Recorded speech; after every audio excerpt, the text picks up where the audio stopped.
प्यारे म्हणजे शत्रू आणि मित्र, मान आणि अपमान त्यांना सारखं असते. शीत आणि उष्ण साधूला सारखंच असतं. आणि समसंग विवर्जिता सर्व संघ परित्याग करून ज्ञानोबर पुढे बोलले, पार्था अर्जुना जयाच्या ठाई वैषम्याची वार्ता नाही. त्याच्या ठिकाणी वैषम्यता राहत नाही. रिपू मित्रा, रिपू म्हणजे शत्रू, मित्र म्हणजे मित्र, दोही सरसाची पाडू म्हणजे जेवढा तो मान मित्राला देतो तेवढाच मान शत्रूला देखील देत असतो. उदाहरणं दिले, 2-4 उदाहरणं दिले. ज्ञानोबर यांचा हा घरामध्ये दिवा लावलेला आहे, लाईट आहे, हा लाईट हा घरच्या लोकांना उजीड देतो. आम्ही बाहेरच्या आम्हाला अंधार देतो का? का घरीची उजिडू करावा, बारीक्या अंधारू पाडावा. हे निजे का पांडवा दीपू जैसा. दिवे होते, लाईट नव्हती त्या काळामध्ये, पण दीपू दिवा. दिव्याजवळ आप आणि परका भाव नाही. दुसरं उदाहरण दिलं, पाण्याचं सरोवर भरलेलं आहे, तिथं गाय पाणी पिण्याकरता आली, तिची ताण म्हणून शमवली. गाय निघून गेली, वाघ पाणी पिण्याकरता आला. पाण्यानं हा विचार केला का हिंसाचार्य याला मारा म्हणून?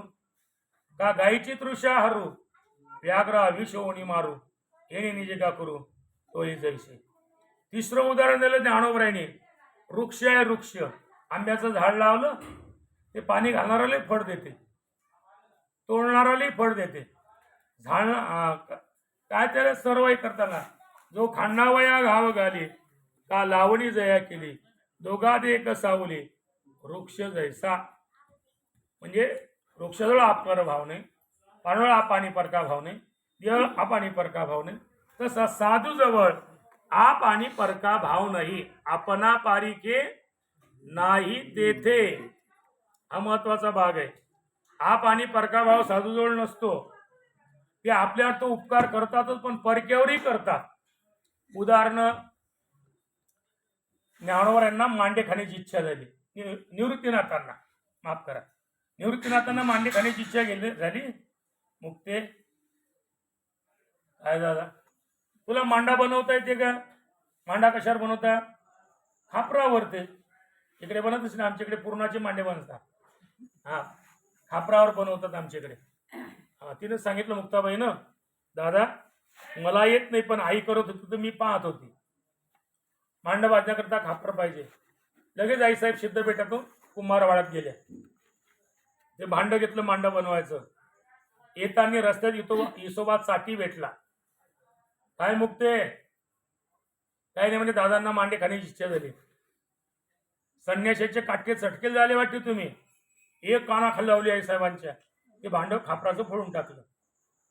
आईसाहेब रडत रडत सिद्धपेठामध्ये गेल्या. ज्ञानोबराने विचारलं, मुक्ते का रडतं? काकानं मारलं म्हणून? काकानं मारलं म्हणून नाही रे, दादाची इच्छा पूर्ण कर. कणिक मिळव. लगेच आईसाहेबांनी कणिक मळवली, म्हणजे कणिक भिजवली. इकडे मळवणं म्हणतात, आपल्याकडे भिजवणं म्हणतात. कणिक मळवली. ते ज्ञानोबराय वनवे झाले. जटाराग्नी प्रज्वलित केला. पाठ टव्यासारखी लाल झाली. पाणी शिंपडलं, सणकी वाजलं. आईसाहेबांनी हातावर मांडा बनवला, लगेच पाठीवर टाकला. फरफर उतू आला.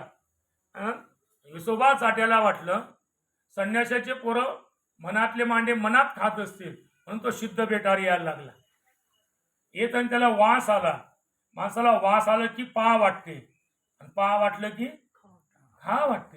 म्हणून हॉटेलवाले रोडवर कोण ठेवतात त्याच्याकडे रोडवर का ठेवतात त्याचं कारण असते. मग त्याला वास यायला लागला.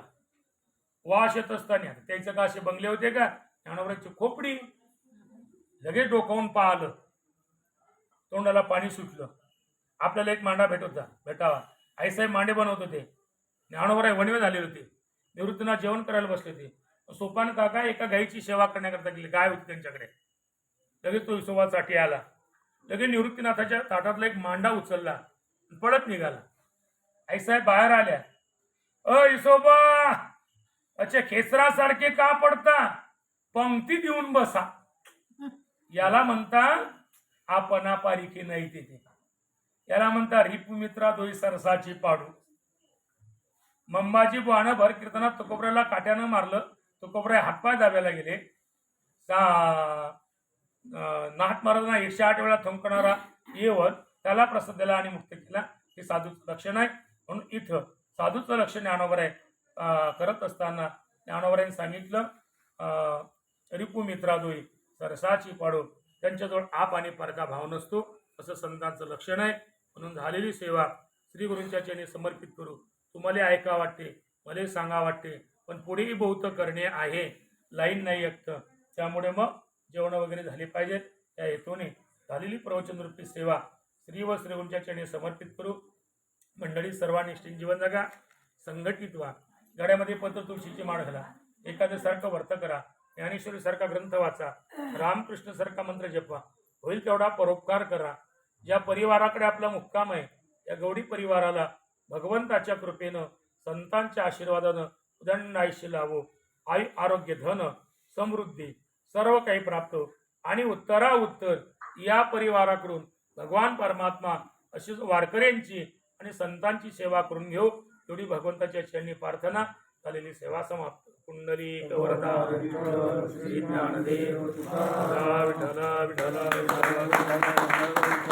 आका विश्वात्मके देवी देवागे कोशावे कोशोनी मद द्यावे पसायला जे काची व्यंकटी सांडो त्या सत्कर्मेरती वाढो होता परस्परे पडो मैत्र जीवांची दुरितांचे तिमिर जाऊ विश्व स्वधर्म सूर्य पाहू जो देवांची तो ते लावू प्राणी जात वर्षत सकळ मंगळी ईश्वर निष्ठांची मांडियाळी अनवर्त भूमंडळी भेटू तया चला कल्पतरुचे अर्व चेतना चिंतामणीचे गाव बोलितेचे अर्णव पियुषांचे चंद्रमेचे अलांछन मार्तंड जे तापहीन ते सर्वा सदा सज्जन